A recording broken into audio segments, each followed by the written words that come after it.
Hello दर्शकवृन्द नमस्कार। आज मेरो युट्युब च्यानल मार्फत अलि एक्स्ट्रा टाइपको भिडियो मैले अपलोड गर्दैछु। आशा लाग्छ मलाई यो भिडियो सुरुदेखि अन्तिमसम्म हेरेर आफूले कस्तो लाग्छ त्यसको प्रतिक्रिया दिन नभुल्नु होला।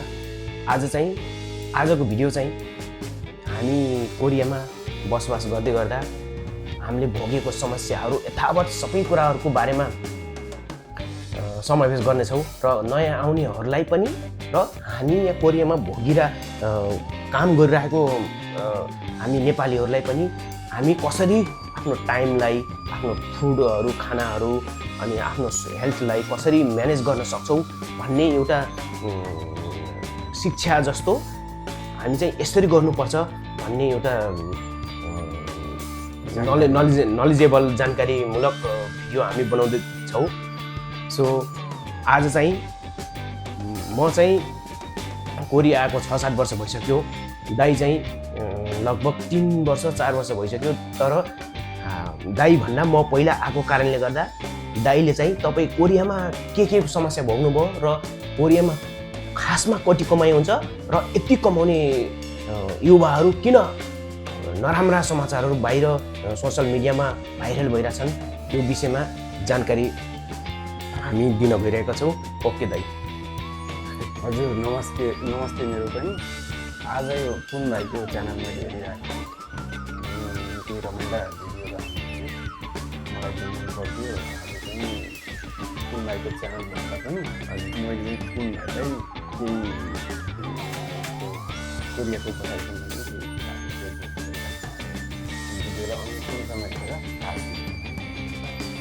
अनि कुन भाइ हजुर दाइ आरामै हुनुहुन्छ? एकदम आरामै छु। अनि अब सुरुमै सोद्धाखेरि कोरियामा कहिले म 2019 को मे 15 तारिक कोरिया आएको दाइ। ए भनेपछि 18मै पास गर्नुभयो? हजुर 2018 को पासर। हजुर। अनि कोरिया आएपछि तपाईँले सुरुदेखि यही कम्पनीमा काम गरिराख्नु भएको छ कि कम्पनी चेन्ज गर्नुभयो? होइन दाजु, म सुरुमा 2019 मे 15 तारिकमा चाहिँ पहिलो कम्पनी मेरो बुसानमा थियो। हजुर। अहिले यो खेङ्गिदो सौल एरिया छ होइन हाम्रो यो। तर म सुरुमा बुसानमा त्यो हेन्दे छातोङछा फुकुम भन्ने कम्पनीमा आएको थिएँ। हजुर। त्यो चाहिँ अब हाम्रो साउ मेन कम्पनीको होइन रहेछ, त्यो ठेकेदार रहेछ होइन। एग्रिमेन्टमा ठेकेदार लेबर कन्ट्याक्टमा 80 वर्षको लागि भनेर बसेर रहेछ, 5 वर्षको रहेछ। अनि हाम्रो साउलाई उ गर्दैन त्यो के अरे सङ्घु हाइटेक भन्ने थियो, त्यसले पछि फेरि कन्ट्याक्ट दिएन अनि 5 वर्षमै हजुर सक्यो। सो त्यो 18 महिना त्यहाँ काम गरेँ म। हजुर। अनि पछि फेरि त्यहाँ बुसानबाट म यहाँ आएको हुँदै। ए अब तपाईँले भनिहाल्नुभयो कम्पनी चेन्ज गऱ्यो भनेर। हजुर। 18 महिनासम्म काम गर्दाखेरि अब त्यसको विभिन्न अनुभव होला तपाईँलाई। हजुर। अनि खासमा यो कोरियामा मान्छेहरूले कम्पनी के कारणले चेन्ज गर्छन् जस्तो लाग्छ तपाईँलाई? हो, एकदम गुड क्वेसन गर्नुभयो दाइ। खासमा हामी यदि एज अ पर्सनल अनि मलाई के लाग्छ भन्दाखेरि कोरियामा हामी नेपालीहरूले कम्पनी चेन्ज गर्नुका कारण सबभन्दा सुरुमा पहिलो कारण चाहिँ स्यालेरीको कारण हो जस्तो लाग्छ मलाई चाहिँ। स्यालेरी? हजुर, मैले चाहिँ स्यालेरीको कारणले चेन्ज गरेको हो होइन। हामी अब नेपालबाट सुरुमा आउने बेलादेखि नै र त्यहाँ नेपालमा हुँदाखेरि 2-3 लाखको बिटा पैसा समाउने भन्थ्यौँ होइन। तर खासमा एकदम रियालिटी चाहिँ कोरियामा एकदम हामीले नेपालबाट जुन सपना देखेर आउँछौँ त्यस्तो छैन कोरिया। बेसिक मात्र त्यति बेला हाम्रो 19 लाख थियो बेसिक। त्यही बेसिक मात्रै हुन्थ्यो हाम्रो कम्पनीमा, ओटी हुन्थेन। सो त्यही भएर मैले कम्पनी चेन्ज गरेको हो होइन। अब पछि यहाँ आएर जति पनि मैले जे गरेँ होइन, जग्गा यताउति उ गरेँ, घरसर यताउति। तर मैले कोरिया जुन फर्स्ट कम्पनीमा आएर होइन, यो कम्पनीमा आइसकेपछि मैले सबै सपनाहरू मैले पुरा गरेको हो। सो कम्पनी किन चेन्ज गर्छन् भन्दाखेरि त्यही स्यालेरीको कारण चाहिँ होला। जस्तो लाग्छ है मैले। जस्तै 100मा 95% स्यालेरीकै कारणले चेन्ज गर्छन्, किनकि 5%ले चाहिँ अब कम्पनीको वातावरण ठिक नभएर अथवा धेरै अब कोरियामा होइन सेक्या सिपफाल भन्ने यो नराम्रो शब्द के यहाँको त्यो युज त धेरै हुन्छ, तर भए पनि अब हामी चाहिँ कमाउनै आएको भन्ने हिसाबले हुन्छ। सो स्यालेरी कम भएको ओटी नभएको हिसाबले नै कम्पनी चेन्ज गर्छन् होलान् जस्तो लाग्छ है मलाई चाहिँ। हजुर। अनि त्यो पहिलाको कम्पनीमा हजुर तपाईँहरू कतिजना हुनुहुन्थ्यो? नेपाली विदेशीहरू देशको गरेर कतिजना हुनुहुन्थ्यो? हजुर एकदम सही प्रश्न गर्नुभयो। हामी नेपाली 5 जना थियौँ। हजुर। तेह्रथुमको खड्का दाइ हुनुहुन्थ्यो, अनि त्यसपछि सुजन हुनुहुन्थ्यो, सुजन दाइ त काभ्रे प्लान्चोकको हुनुहुन्थ्यो, अनि गोविन्द के अरे कपिल वस्तुको थिए, म दाङको, अनि यता पश्चिमको योगेन पनेरू भन्ने दाइ हुनुहुन्थ्यो। 5 जना थियौँ दाइ। भनेपछि सबैजना मिलेरै बस्नुभयो? हजुर मिलेरै बसेको थियौँ। हजुर। अनि सिनियर दाइहरूले अब तपाईँलाई गरेको व्यवहार गरिदियो हुन्थ्यो अरू सिनियरले पनि भन्ने चाहिँ लाग्यो। हजुर। त्यहाँ चाहिँ के थियो भन्दाखेरि हाम्रा सिनियर दाइ खड्का तेह्रथुमको खड्का दाइ हुनुहुन्थ्यो, अनि योगेन पनेरू यता पश्चिमको दाइ हुनुहुन्थ्यो।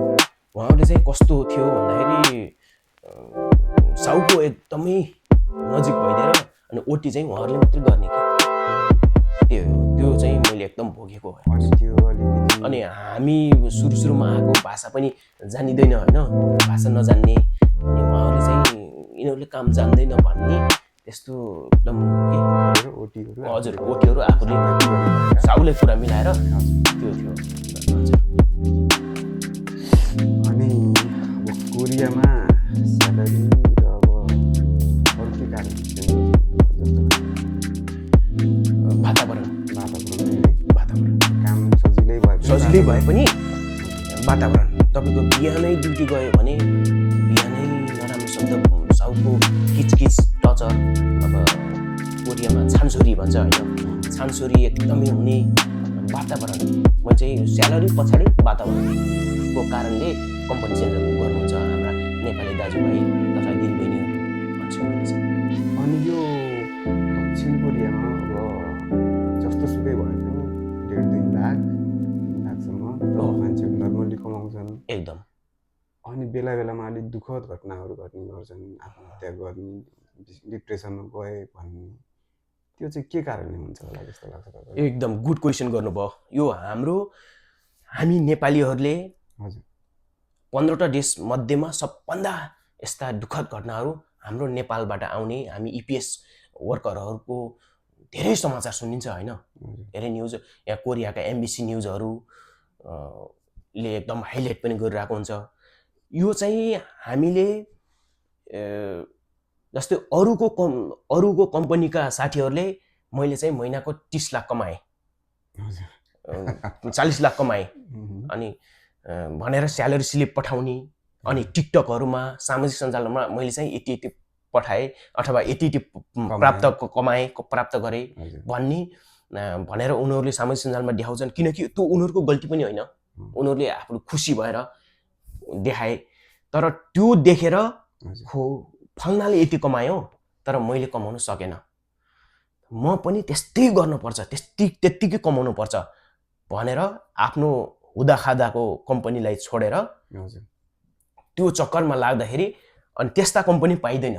नदुङ्मुबाट त्यस्ता म्यासेजहरू आउँदैन के, पाइँदैन। अनि त्यो नआएपछि अनि मान्छे अब हो यो त फल्नाले यति कमायो म त यति कमाउन सकेन भनेर धेरै सोच्ने मान्छे, धेरै सोचेपछि सुत्न सक्दैन, नसुतेपछि त्यो मान्छे डिप्रेसनमा जान्छ। र पहिलो कारण र दोस्रो कारण अब नेपालमा श्रीमतीहरू हामीले यति मेहनत गरेर बिहान कम्पनीको कपडा लायो, जुत्ता लायो, गइन्छ, अनि भरे श्रीमती यस्तो गरेको उस्तो गरेको भन्ने खबर आउँछ। यो दोस्रो कारण पनि एकदम इम्पोर्टेन्ट जस्तो लाग्छ दाइ मलाई। हेर्नुहोस् यस्ता कारण थुप्रै कारण हुन सक्छन्, तर आफ्नो पारिवारिक कारणहरू छुट्टी होलान्। तर यहाँ कोरियामा चाहिँ मैले देखेको चाहिँ अरूको स्यालेरी देखेर जलेर मैले फल्नाले यति कमायो मैले चाहिँ कमाउन सकिनँ र म पनि त्यति कमाउनु पर्छ भन्ने त्यो कम्पिटिसनमा जाँदाखेरि त्यो वातावरण मिल्दैन, सबैले उस्तै हुँदैन। अनि त्यो नहुँदाखेरि